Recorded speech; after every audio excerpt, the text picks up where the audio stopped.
السلام عليكم ورحمة الله وبركاته. إن الحمد لله نحمده ونستعينه ونستغفره ونعوذ بالله من شرور أنفسنا ومن سيئات أعمالنا. من يهده الله فلا مضل له ومن يضلل فلا هادي له، وأشهد أن لا إله إلا الله وحده لا شريك له، وأشهد أن محمدًا عبده ورسوله.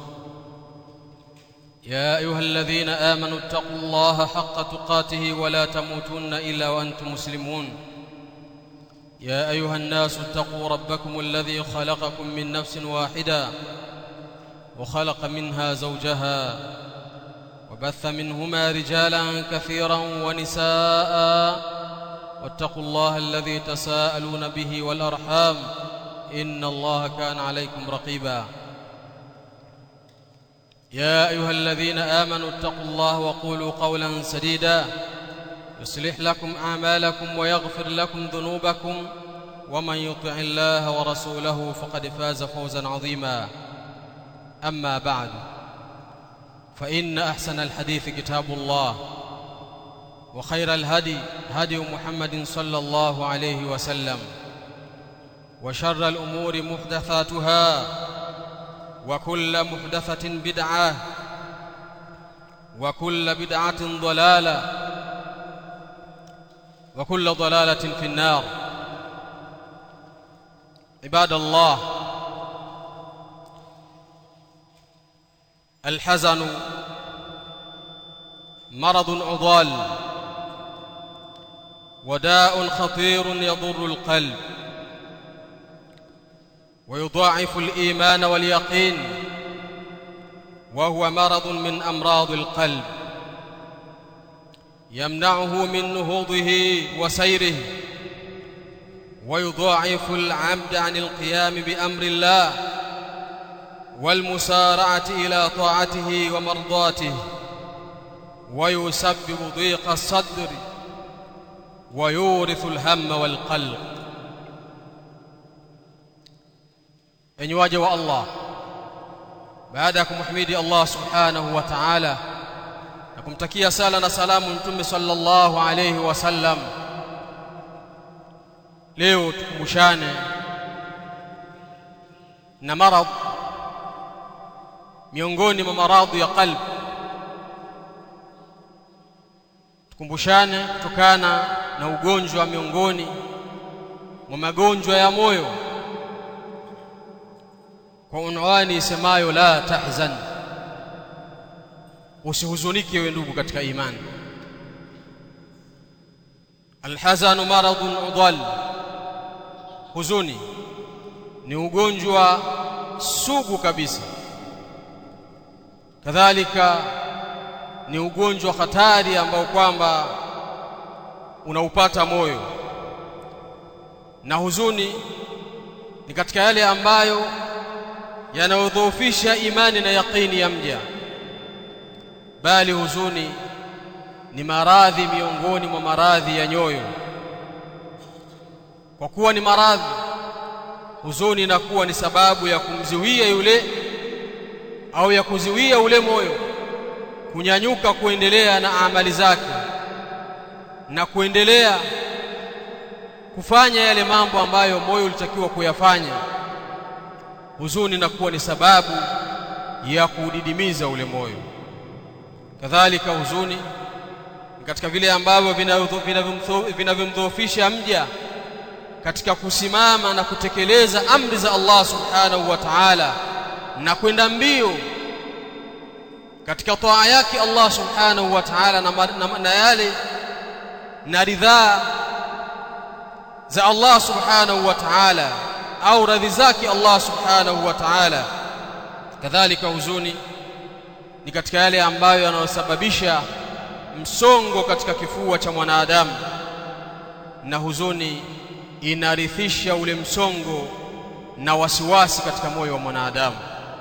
Ayuhal mahzun, ewe ndugu yangu ambaye sasa umepatwa na huzuni, ailam anna ad-dunya daru ibtila'in wa imtihan, tambua ya kwamba dunia hii ni nyumba ya mabalaa na mitihani mbalimbali. fiha al-amrad wal-aqdar wal-masaib. Ndani ya nyumba hii dunia kuna maradhi mbalimbali, kuna majonzi mbalimbali na kuna masaibu mbalimbali ambayo kwamba wanadamu watakutana nayo muda wa kuwa wanaishi ndani ya nyumba hii. walasta awwala man usiba bilhazan walmihan. Na wewe ndugu yangu katika imani, wewe sio wa mwanzo, wewe sio wa kwanza kupatwa na huzuni na mitihani na matatizo mbalimbali katika dunia hii. فآدم رأى المحنة إلى أن خرج من الدنيا. آدم عليه السلام nabii wa Allah subhanahu wa ta'ala alikutana na mitihani akiwa mbinguni mbele ya Allah subhanahu wa ta'ala. Kwa mitihani hile ikawa ni sababu ya kushushwa duniani. wa Nuhun kadhabahu qaumuhu wastahza'u bihi. Bali Nuhu alayhi salam watu wake walimpinga na wakamletea kejeli na dharau. wa Ibrahimu yukabidu an-nar wa dhabaha al-walad. Ibrahim naye akawa anapambana na zile changamoto za moto aliotupwa ndani yake, lakini pia akakutana na mtihani wa kumchinja mwanaye. wa Yaqubu baka hatta dhahaba basaruhu. Yaqubu alayhi salam alilia kiasi ya kwamba yale macho yake yakawa yamepofuka. Alilia kiasi ambacho mpaka akawa haoni tena, kwa sababu ya kulia kinachomliza ni nini? Ni huzuni ya kumpoteza mwanaye Yusuf alayhi salam. wa Musa yuqasi dhulma Firaun. Kadhalika Musa alayhi salam akakutana na akakabiliana na dhulma za Firaun la'natullahi alayhi. wa Muhammadun sallallahu alayhi wasallam yusadiru al-faqra wa nufura qaumihi. Kadhalika mtume sallallahu alayhi wasallam akakutana na mtihani wa umaskini na akafanya subra, bali haikutosheka na hilo, akakutana na kule kupingwa na watu wake. bal hatta salafana salih wal a'immati al-fudala usibu bidhalik. Bali masalaf wema waliotangulia, ulama na wanachuoni, wamekutwa na matatizo na majanga mbalimbali, wamekutwa na huzuni na mitihani mbalimbali katika dunia hii. Elewa ya kwamba ndugu yangu katika imani, kwamba wewe si wa kwanza kuwa na hiyo huzuni uliyokuwa nayo. Kuwa na bishara mbele ya Allah subhanahu wa ta'ala, kwani Allah subhanahu wa ta'ala hajakuonea. walam yati alhazanu fi alqur'ani illa manhiyan anhu au manfiya. Na linapotajwa neno la huzuni, haikuja neno hili katika Qur'ani isipokuwa Allah subhanahu wa ta'ala atakuwa anakataa huzuni, atakuwa anakataa.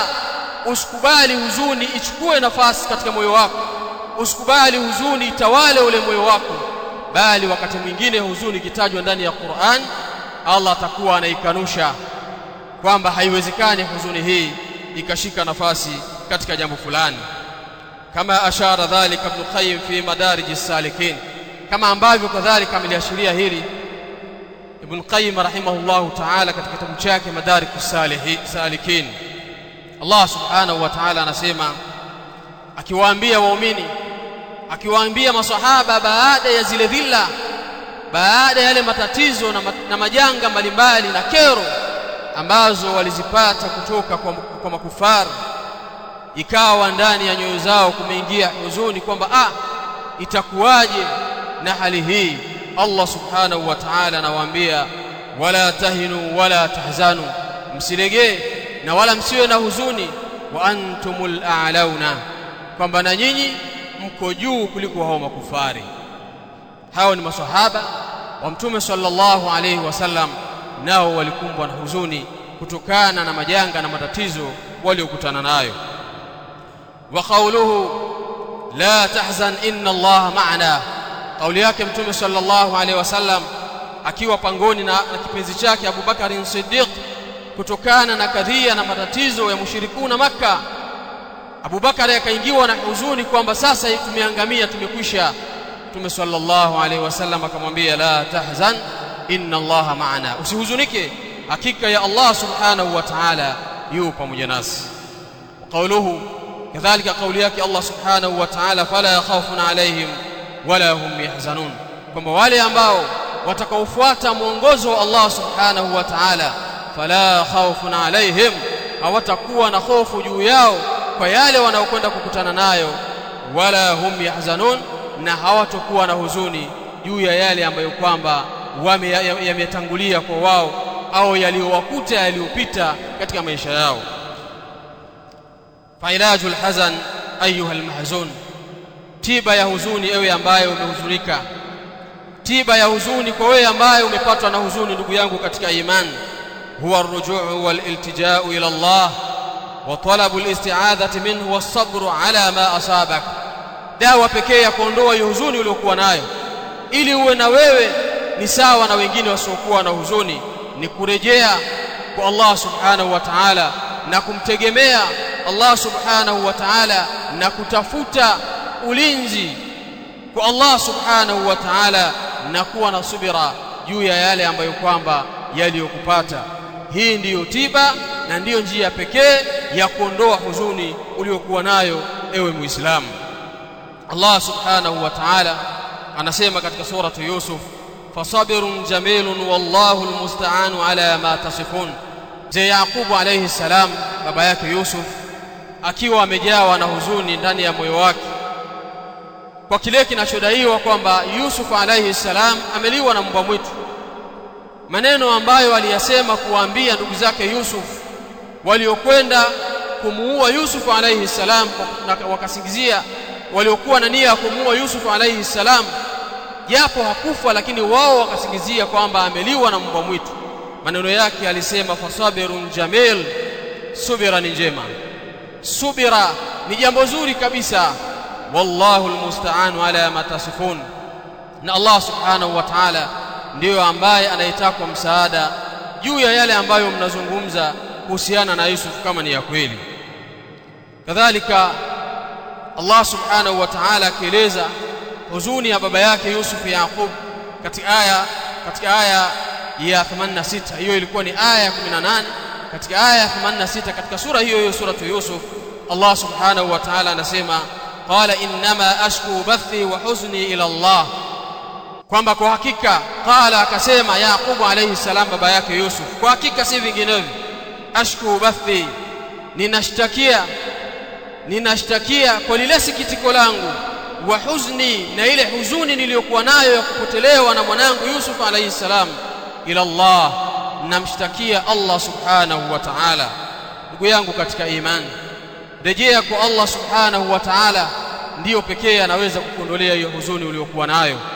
Bali waqad kana nabiyuna sallallahu alayhi wasallam yata'awadhu billahi min alhazan fayaqul, alikuwa mtume sallallahu alayhi wasallam akichukua kinga kwa Allah subhanahu wa ta'ala, akijilinda kwa Allah subhanahu wa ta'ala kutokana na huzuni, akisema Allahumma inni a'udhu bika min alhammi walhazan alhadith, ewe Allah, kwa hakika yangu mimi ninakuomba ewe Allah unilinde kutokana na msongo walhazan, na kutokana na huzuni ambayo kwamba atakayonikabili. Ndugu yangu katika imani, turejee kwa Allah subhanahu wa ta'ala, tumkimbilie Allah subhanahu wa ta'ala, ndiye ambaye atakayeondoa zile huzuni tulizokuwa nazo. Alhamdulillahi rabbil alamin, wassalatu wassalamu ala ashrafil anbiya'i wa imamil mursalin nabiyina Muhammadin wa ala alihi wa ashabihi ajma'in. Ibadallah, enyi waja wa Allah, qala ta'ala qul man yunajjikum min dhulumatil barri wal bahr tad'unahu tadarruan wa khufya لئن أنجانا من هذه لنكونن من الشاكرين قل الله ينجيكم منها ومن كل كرب ثم أنتم تشركون. إنواجه والله الله سبحانه وتعالى نسمى katika الأنعام آية 63 mpaka 64, قل من ينجيكم من ظلمات البر والبحر, sema ni nani ambaye atakayekuokoeni katika kiza cha baharini na nchi kavu. Tad'unahu tadarruan wa khufya, ikawa mnamuomba kwa unyenyekevu na kwa siri, mkisema hivi la in anjana min hadhihi lanakunanna minash shakirin, laiti kama tutaokolewa katika hili, laiti kama tutaokoka katika hili tulilokuwa nalo, katika shida hii tuliyokuwa nayo, lanakunanna minashakirin, tutakuwa ni katika wale wenye kumshukuru Allah subhanahu wa ta'ala. Qulillahu yunajjikum minha. Sasa Allah anaendelea kwa kusema hakuna mwingine ambaye atakuokoa kutoka katika taabu na matatizo na hiyo huzuni ambayo uko nayo, bali ni Allah subhanahu wa ta'ala. Allah anasema qulillahu yunajjikum minha, sema Allah subhanahu wa ta'ala ndiyo ambaye atakayokuweni kutokana na hayo matatizo na shida mlizokuwa nazo, wa min kulli karbin, na kutokana na kila balaa na kutokana na kila tatizo, thumma antum tushrikun, kisha baada ya kuokolewa na Allah subhanahu wa ta'ala kutoka katika hayo mliokuwa nayo mnamshirikisha Allah subhanahu wa ta'ala. Ayuha almuslimuna ibadallah, enyi waja wa Allah subhanahu wa ta'ala, Allah subhanahu wa ta'ala pekee ndiyo ambaye ana uwezo wa kuondoa huzuni uliokuwa nayo, ndiyo ambaye ana uwezo wa kuondoa msongo uliokuwa nao, ndiyo ambaye wa kurejewa, ndiyo ambaye wa kutegemewa akuondoshee yale ambayo yanayokusibu katika maisha yako ya kila siku. Akhi almahzun, ndugu yangu ambaye una huzuni, ndugu yangu ambaye milango imefungwa, huoni pa kutokea kutokana na matatizo mbalimbali.